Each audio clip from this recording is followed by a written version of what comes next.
I'm Liam. I'm Wayne, You're listening to In Film We Trust YouTube. a place where we post clips from our recent episode. All links down below in the description. And now, on with the show. Do you know who had it on their top favorite films of 2021 list? Obama. Barack Obama. I wonder where it was on his list. Does it ever? I know it doesn't say it was in his top 14 though, which is Oh, well, that's a random number. which is one of those strange. Well, just top 14. It's kind of strange when I think something like if I'd been doing a list of last year, that would have been way up there for 2021. It was definitely one of the best films from that year that I saw. Yeah, and it's unexpected, isn't it? Because you almost expect a certain thing from Cage at this point. You do, yes. And it's the complete opposite. That's what I'm saying. It's the antithesis of everything you think is going to be. Yeah, that's what he said he wanted to do. He even said he wanted to show that he can still give those grounded, contemplative performances, and he did. I thought Cage was fantastic in this.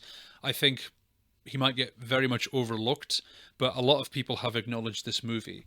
I think this is a film that will do very well on like the independent film awards. It will, especially in years to come, people will look back on this film and say it didn't quite get the love that it got. Well, do you think it's a classic in the making? I think so. You think? I think so. Indie classic, anyway.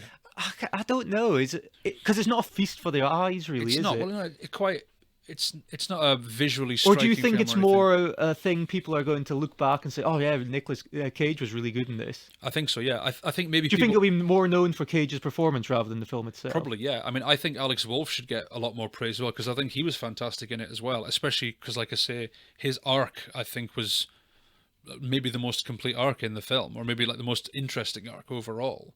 Yeah, well, they're the only really two characters you care about. Obviously, of course, you care somewhat towards Darius, but Yeah. he's in it that little Yeah. that you're not really with him to get to the point where you're emotionally invested. It's clear where the focus is. A lot of other characters are, even characters like people like Derek, are only in one scene. Yeah, So it's just there's not a lot of focus on.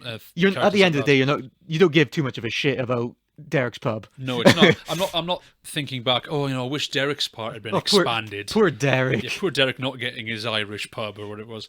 But the focus is very much, on Cage, on Alex Wolff. Definitely in the right place.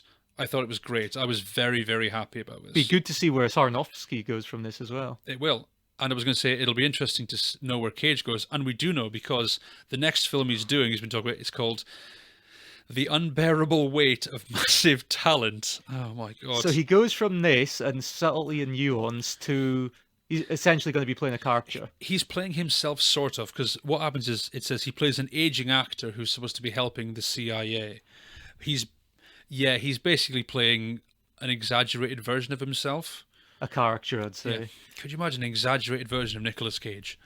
Jesus. It's going to be crazy, but for sure I would recommend this. I was really looking forward to it. From the moment I heard the premise, I wanted to see this film, and for me, it didn't disappoint at all. Definitely recommend. More for Cage, I'd say.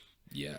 I'm not sure if I'd go full. I don't know if I'd say it was a great film. No. Would you? I'm not sure I'd even say I don't even say it's the Cage film I enjoyed the most. It's one of my favourite Cage performances, I think. Right, but this is a film where you can acknowledge it's really good, but are you going to sit down and rush to watch it again? No.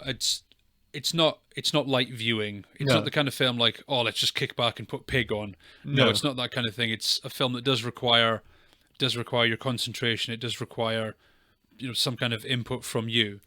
Do you think it's so revered because people were so surprised that Cage was doing something other than his usual shtick lately? I think that probably has a lot to do with it. Yeah. That's not taking away from No. Cage or anything, but I think a lot of people, because Cage has become that kind of guy where you're now fascinated for his projects because you want to know what Cage are you going to get. Are you going to get, the contemplative calm Cage that won an Oscar, or the mad guy that got the Razzie nomination? So where do you think this compares to in his filmography? Where would you place it? Would you place it up there, or Definitely, I'd place it up there. Yeah. one of your favorite Cage films? My favorite of his dramatic performances. I think I enjoyed it more than I enjoyed Joe, although Right. that's another film I definitely recommend.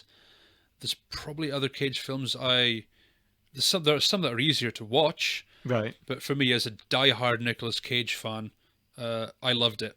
Yep, and I really liked it as well. So that's two recommendations. To recommend. So yeah, Pig, fantastic movie.